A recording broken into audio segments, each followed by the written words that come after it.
Excellencies, esteemed delegates, we gather once again at a time of profound global upheaval. Armed conflicts have erupted, geopolitical rivalries intensify, and the institutions designed for peace are tested by the complexities of modern challenges. In this critical decade, the world needs the Security Council to not only reflect responsibility and power, it must also reflect perspective. The Indo-Pacific, home to more than half of humanity, has become the strategic center of gravity in the 21st century. Its sea lanes carry the lifeblood of global commerce. Its stability shapes global prosperity. Its tensions carry consequences beyond regional borders. We of the Philippines offer a voice from this region, the voice of developing countries, the voice of climate vulnerable nations, and the voice of middle-income countries facing competing challenges and priorities. All this whilst persevering to achieve the well-being and security of our peoples. As a founding member of the Association of Southeast Asian Nations, or ASEAN, a bridge between global North and global South, the Philippines understands dialogue, partnership, and coalition building. We maintain warm and deep relations across diverse regions and political systems. We believe that diplomacy must always be given space to succeed. This year, the Philippines is proud to be chair of ASEAN. And ASEAN has succeeded in promoting peace, economic development, and social progress in Southeast Asia. ASEAN is the convening power in a region where interests of major and middle powers intersect. This has enriched the Philippines' experience as a forger of consensus, a builder of bridges. Excellencies, rising from the ashes of the Second World War, we have together built this forum for nations to partake in the discourse for peace. Enshrining our aspirations in the pages of the United Nations Charter, we vowed that never again shall we be cursed by such a global catastrophe. But watching events in Gaza, the Ukraine, Sudan, the Middle East, and in many other places, I cannot help but ask, are we succeeding? Or are we failing our ancestors who in 1945 forged this assembly out of shared anxiety, shared hope, and endeavor to fulfill humanity's aspirations for peace? Are we failing those who will succeed us? For surely they too deserve to inherit a world where safety, security, dignity, and a healthy planet are assured for all of humanity. It was not so long ago when we made the Pact for the Future, pledging a new beginning to multilateralism and promising to protect succeeding generations from the scourge of war. We joined calls for restraint, a de-escalation and cessation of hostilities, respect for international law, including the UN Charter and humanitarian law, and for all concerned to return to the negotiating table for peace. History bears witness to my country's steadfast commitment to international peace and security. The Philippines was amongst the first nations to respond to the United Nations call for assistance in the Korean War. More than 7,400 Filipinos served under the United Nations command. 112 of them gave their lives to the cause of peace. Again, responding to the call of the United Nations and the Congolese government, the Philippines Air Force Limbas Squadron mounted its first international operation in 1963, heading to Congo on a peacekeeping mission to secure Congo's skies. It was reported that our pilots not only flew, but also pioneered civic action missions, teaching locals the craft of bamboo weaving and furniture making. As early as the 1960s, Filipino peacekeepers worked not only for peace, but also for the progress of local communities. Since that mission in Congo, we have deployed 15,000 troops to 22 peacekeeping missions in Africa, in the Middle East, the Caribbean, and Asia Pacific. Our experience has taught us that at its core, peacekeeping is service to the community. We firmly support peacekeeping models that place paramount consideration for the needs of the community. We place emphasis on the promotion of efficient, responsive, and non-politicized peacekeeping models that promote the well-being of women, children, older persons, people living with disabilities, all vulnerable people. Then and now, we stand ready to do our part to stay the forces of war, to end conflict, to ease suffering. We call for urgent and much-needed action for peace in the Middle East, in the Ukraine, in Sudan, the DRC, the Sahel, Yemen, and Myanmar. Their people continue to live in fear and in despair. These tragedies need to stop. Innocents must be protected, and their basic needs immediately provided. And for the wider region, the Philippines joins the international community in calling for restraint, de-escalation, and cessation of hostilities. As ASEAN Chair, the Philippines led the issuance of the ASEAN Foreign Minister's Statement on the situation in the Middle East, reaffirming the obligation of all states to resolve differences through engagement and to protect civilians and civilian infrastructure in armed conflict consistent with international law. And as we call for the end of conflict around the world, we also urge all parties to these conflicts and the international community to address the catastrophic humanitarian situation arising from such conflicts. The safe, free, and unimpeded flow of humanitarian aid to people in need is not negotiable. This holds true for the Middle East, for Ukraine, Sudan, the DRC, the Sahel, Yemen, Myanmar, everywhere else where humanitarian action is needed.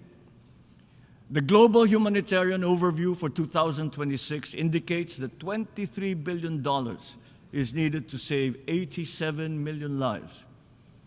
No one country can, nor should, fulfill this onerous duty alone. We, the United Nations, standing together, must all bear this burden. For saving humanity remains our collective responsibility. And despite its developmental challenges, the Philippines remains committed as a partner of the UN, OCHA, Red Cross, and other humanitarian organizations. We consistently contribute to the Central Emergency Response Fund and other pooled funds to meet humanitarian needs. We encourage all countries on all development levels to support humanitarian action.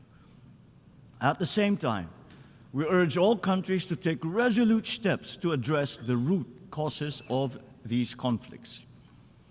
Our own experience has shown that peace is possible despite several decades of conflict. Guided by the 1982 Manila Declaration on the Peaceful Settlement of Disputes, our relentless pursuit for peace achieved unalloyed success with the signing of the Comprehensive Agreement on the Bangsamoro in 2014, after many years of negotiations.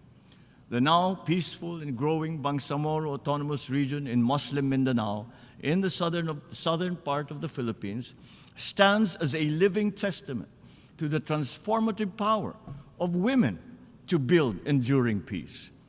Championing and operationalizing Security Council Resolution 1325 on women, peace, and security, the successful government panel of negotiators was led by a Filipina, Dr. Miriam Coronel Ferrer, who to this day remains the only woman to ever lead and sign a major peace agreement. Both humbled and emboldened by our success in resolving conflict, we hosted the International Conference on Women, Peace, and Security in 2024.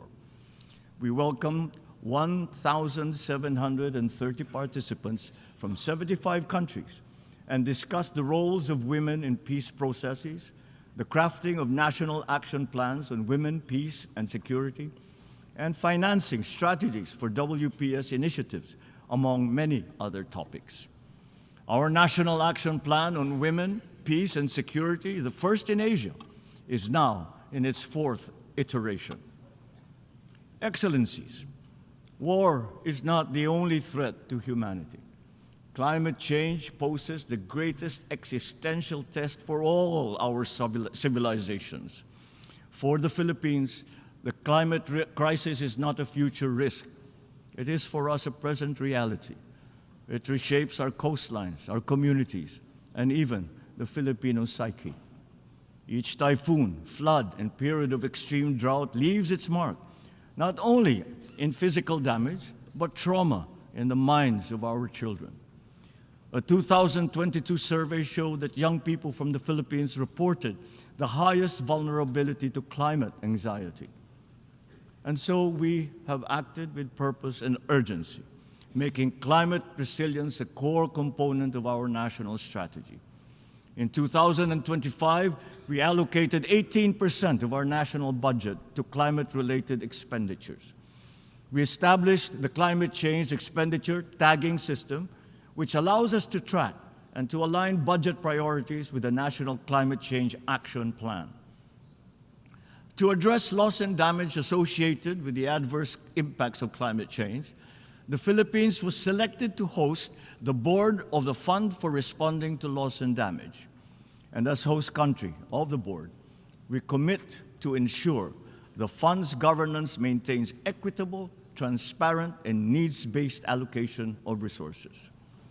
The Philippines joined the movement to have the International Court of Justice issue an advisory opinion on the obligation of states in respect to climate change. And we were gratified by the ICJ confirmation that states have a legal obligation under international law to prevent climate harm. Standing by the principle of common but differentiated responsibilities, we reiterated our call on developed and industrialized countries to fulfill their obligations to cut greenhouse gas and provide new additional financing for climate adaptation and loss and damage. To galvanize support for the climate and environmental challenges faced by countries in Asia-Pacific, the Philippines organized the 2024 Asia-Pacific Ministerial Conference on Disaster Risk Reduction. The Philippines also hosted the first international conference on nuclear technology for controlling plastic pollution last year. Together with the International Atomic Energy Agency, we joined the search for ways that nuclear technology can help address plastic pollution. And as my country confronts its climate vulnerability directly, we extend our hand to other countries. The Philippines welcomes South-South or triangular cooperation, capacity building arrangements, and the exchange of knowledge and technology. The climate crisis knows no borders, and it is by standing together, uniting in purpose, that we shall survive and overcome. The Philippines further stands ready to cooperate in other areas. Having achieved the level of success in healthcare education, migration governance, and technical vocational education and training, we are open to forging South-South cooperation, especially with countries in special situations, small island developing states, least developing countries, and landlocked developing countries, as well as countries in Africa. As an active and responsible member of the G77 and China, the Philippines stands with the Global South on issues of financing for development, food and water security, and implementing the 2030 Agenda. As chair of the like-minded group of middle-income countries, the Philippines strongly believes that the UN development system must better cater to the specific needs of middle-income countries. For we are home to 75% of the world's population, 60% of its poor, and a third of global production. The Philippines supports Africa's call for fundamental reform of global governance structures, including permanent African representation on the UN Security Council.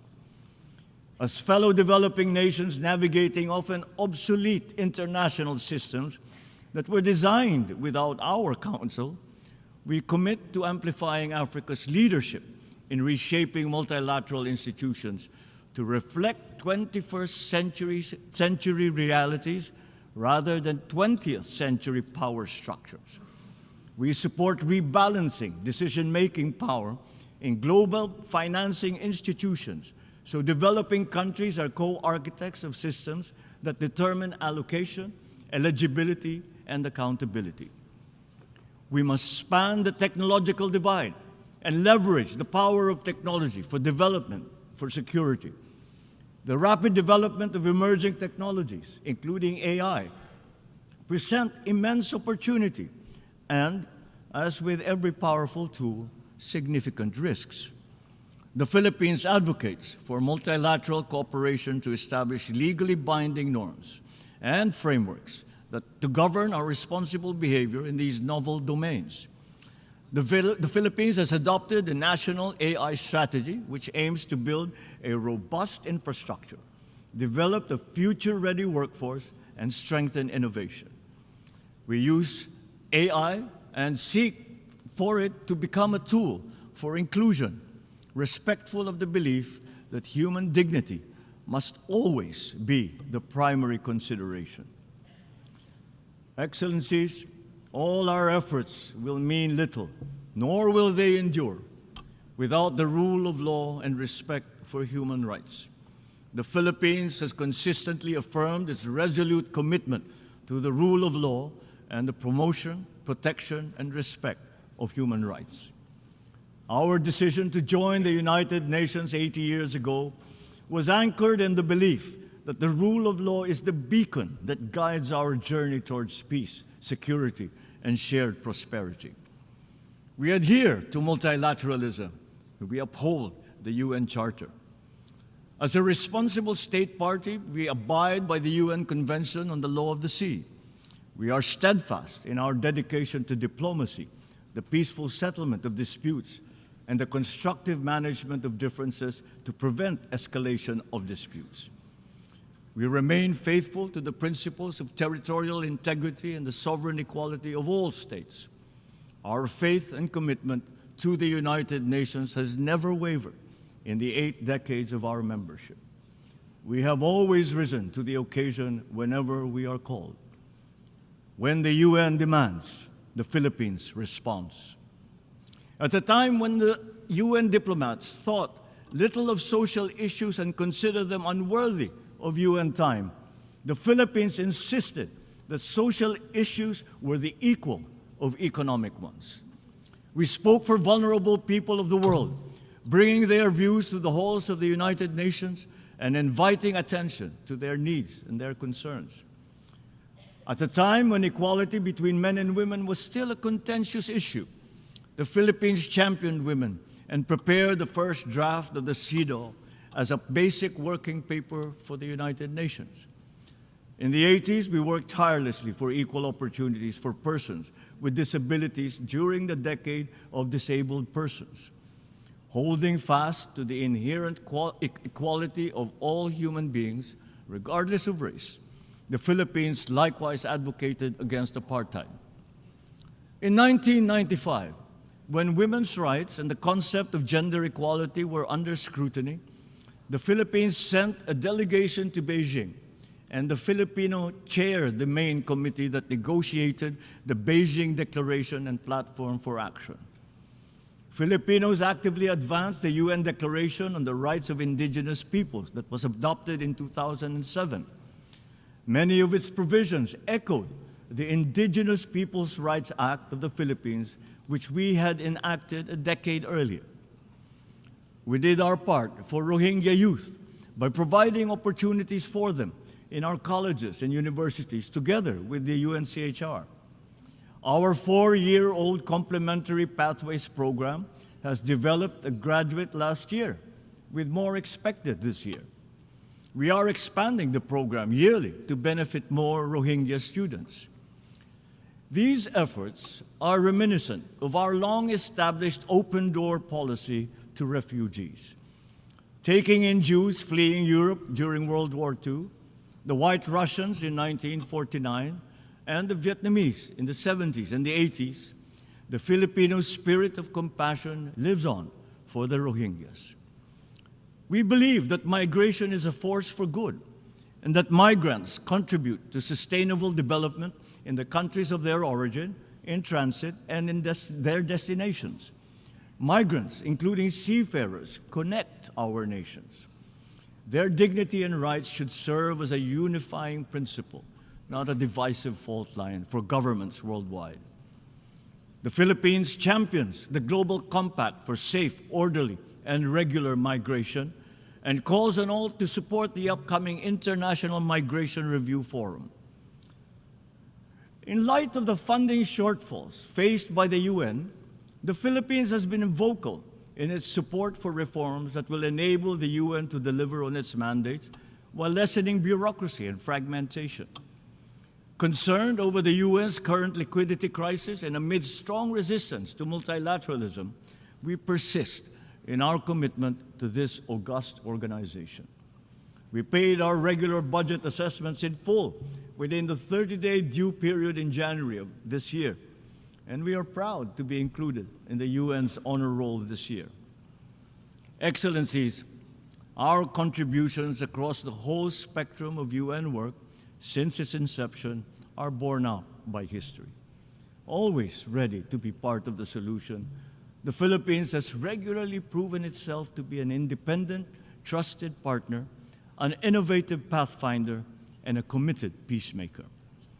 In the midst of mounting challenges and uncertainties, our United Nations needs steady, committed, experienced hands, and we humbly offer ours to serve in the UN Security Council for 2027 to 2028.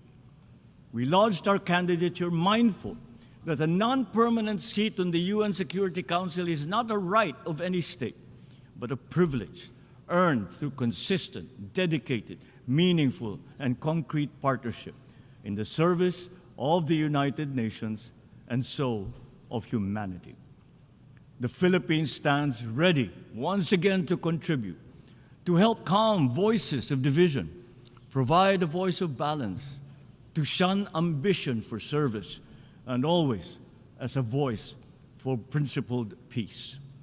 And thus, I stand before you to humbly petition for your support for the Philippines in the elections on the 3rd of June, 2026. Thank you, and mabuhay.